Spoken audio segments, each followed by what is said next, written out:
Hello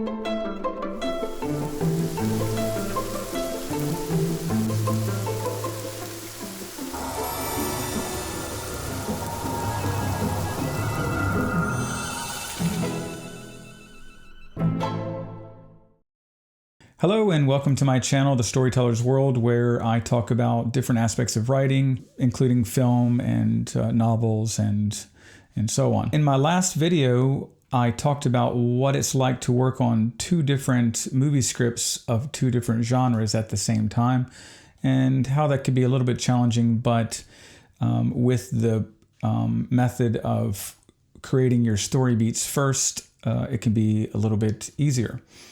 And that's not a new concept, of course, but I am more of a pantser, I would say, when it comes to these type of things.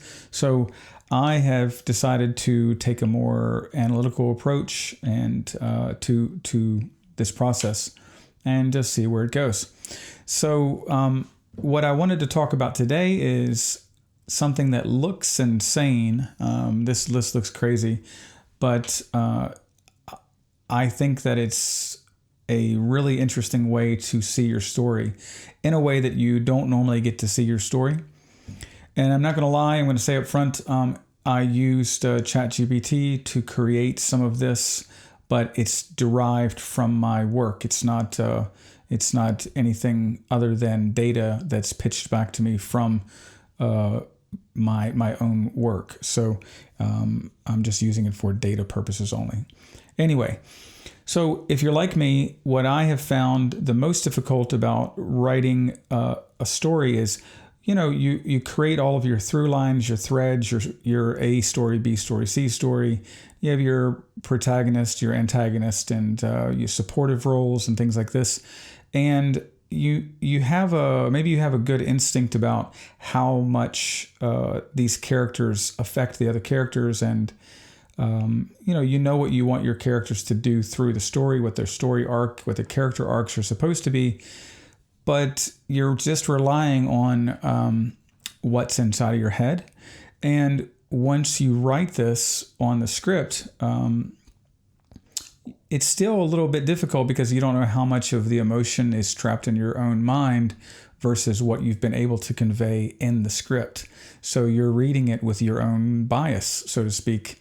And so what I wanted to see was, could I take my story beats, and in this case, for this particular story, A Bird Without Wings, I have 40 story beats. And what I wanted to see is, could I take the characters' emotions through each scene, and follow that from Act 1, Act 2A, 2B, and then into Act 3, and see how that matches with the plot of the story, how it matches with the intended tension that I wanted in each scene. And if I could do it with one character, then I could do it with all the characters, and I could see how the characters' emotions track together in a particular scene. And so you can imagine that characters who might normally see eye to eye, maybe their emotions would track together, but then you have male, female, for example, husband and wife, and maybe their emotions, they feel the same way, but they express the emotions differently in the story. And so, you want to see how that tracks. And as it pertains to a particular scene, it's likely that you want a scene to start out with a high emotion and end with a low emotion, or vice versa. And so it's interesting to see in a particular scene, can I track the character's emotion from the beginning of a scene to the end, and then see how that translates into the next scene? It's a good indicator of what should happen in the next scene. So with all of this kind of data, if you were to look at it and you would see that your character has a very flat emotional line through the story, through the acts, you could see that they're not being affected by the story enough. They're not interacting enough. Whatever's happening is not happening to them, for example. So let me get to it. I will show you what I'm doing here. Here I have my script in front of me because I've begun finally working on the script itself. And here I have the graph that is derived from data that I have asked Chat to generate for me. based on certain parameters. So what we have here at the top is a emotional graph chart. Now you can see over here I have all of these, all of the beats for the story, and they're doubled up like this because I want to show the beginning of the scene, like 1A, and the end of that scene, how the emotion tracks. So you can see here, for example, I have in the blue, here's a character Mira. It's a girl, and her scene, she starts out with 1 for emotion. And now for this particular character, a 1 is 1 over the 0, which is just a neutral or absence of feeling. So this might be a slight uplift in the character's feelings, and then by the end of this scene here, scene 2, you can see that there's been an uptick in their emotions, so whether it be positive, or maybe they've experienced some level of comfort, or they've had a small win, victory or something. Anyway, you can see how that looks here with their chart. And then when we go up here at the top, you can see the blue line. We can see that, let's see, you can see that starting at 0 here, a character begins out at 1, and then has a slight uptick to 2 by the end of this scene. So now I know that by the second scene, we start off that scene with a high emotion or higher emotion, and then by the end of that scene, perhaps I want that character to fall off emotionally a little bit.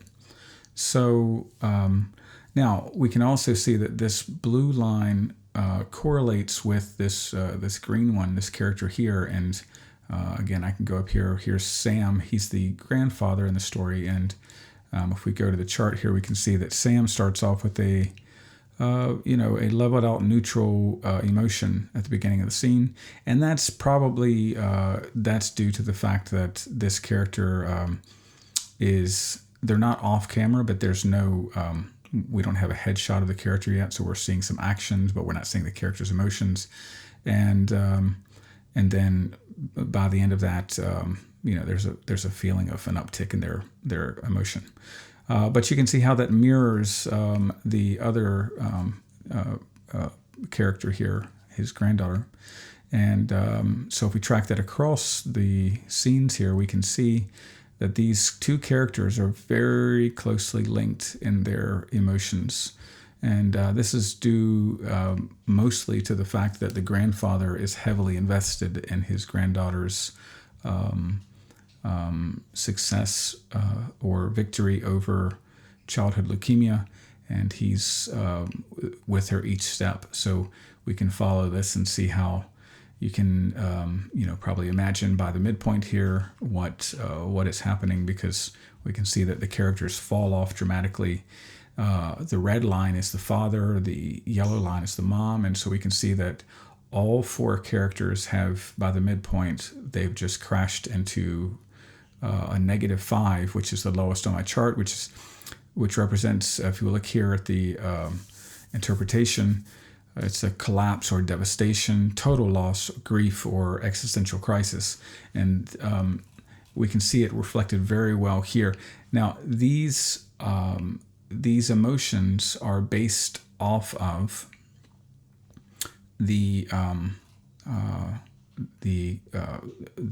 beats that I wrote. So I talked before about the process of writing out your beats in a story, and if you write out the beats first, you can, this is not a new idea. Everyone does this pretty much, but you can rearrange your the beats. You can rearrange them until you get them the way you want them to be the most effective. And so when you start writing the script, you kind of start to find out that, maybe this part of my script is it's not as impactful as I thought it would be, and so I need to either move it or do something more here to create the kind of tension that I was hoping to have by this point in the story. Now, I'm not going to lie, I hope you guys can respect this, but these charts are generated by, I think this was Grok or ChatGPT. What I did was I took my beats, all the beats, and they're labeled very well. So in part so that I can go back and I know what the beats are actually, trying to say, but two, so that they're very clear to someone if they looked at them what would happen in each scene. So if I dump this into ChatGPT, I asked it to create this chart that I can then, or the coding that I can actually just dump into numbers for Apple, and it would plot this for me. So I gave it the parameters that I wanted for, starting with a baseline of 0 and or then to -5 for the lower and +5 for the upper, and then asked it to give a numerical number based on that and what kind of feelings that I was looking for the characters. So it gave me these numbers actually. Now, do I trust that ChatGPT can accurately quantify or qualify the emotions of my characters based on the beats? No, but it is a good starting point, and it's a good place to start in order to get your graph going, and then you can go in and say, well, here's really what I intended for this character to be feeling at this point in the story, and then adjust the numbers, and that's what I have done here with every single number. And as a result, this is the chart that I have. So anyway, so this is very easy to do. And again, if you want to be able to see what your characters' emotions look like as they move through each act of the story, I think this is a good way. It's a very helpful way for me. And I can see my story in a way that I wasn't able to see that before, where, it's kind of more just wishful thinking or hope, So now, what I'm also able to do with this is, as I move forward with the scripting part, where I'm actually writing a script, I'm able to go back in here and look at this and say, maybe the conversation, maybe the dialogue wasn't hitting, so it needs to hit harder or be more impactful to make this scene a little more devastating or a little more hopeful or anyway. So as I go, I'm able to go in here and adjust these numbers for the characters and see how that works out. Obviously, my midpoint here is super strong, and the turn into Act 3 is also very strong. And I can see here that my story has a positive ending. You can see that on the chart very clearly, that in the last scenes of my Act 3, the story resolves in a positive way, which is good because that kind of mirrors the midpoint of the story. So you can see that the story also started out anyway. So here's let me try to make this chart a little smaller so we can see it better. All right, here's the chart in its entirety, and I hope that it's very easy to understand. The yellow section here from 1A to 10B is, of course, the first act of the story, and we can see what happens here. That there's now, and then of course, then the green one is Act 2A, and then 2B, and then Act 3 is the red box here. Something kind of interesting is the red line we can see here is a character, Tom. It's the father of the girl Mira, and as you would, he's not in this. He's not in these scenes 6B until 6B. He doesn't actually appear in the story, so his character is kind of just neutral. And I struggled with this a little bit because the events prior to this are events that come. The beginning of my story takes place in the future. So what's happening here is by 6b, my story falls back 1 year later, and that's when this father has a scene.